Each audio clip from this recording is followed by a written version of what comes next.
All right, the drink we're about to make is called Girl Scout Thin Mint Cookie. That's my favorite Girl Scout cookie.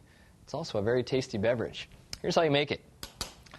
We're going to start off with 1 ounce of white creme de menthe for our minty flavor. Now, it's up to you on this one. You can add a little bit more, a little bit less.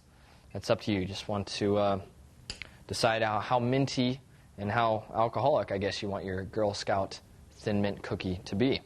Now we're just going to fill it up with good old hot cocoa. Just pour that in there. And a mixture of the chocolates and the minty taste from the white creme de menthe will make it taste just like your favorite cookie delivered straight to your door. All right, stir it up. And we'll top it with some whipped cream. And we'll drizzle a little bit of chocolate syrup on top. All right.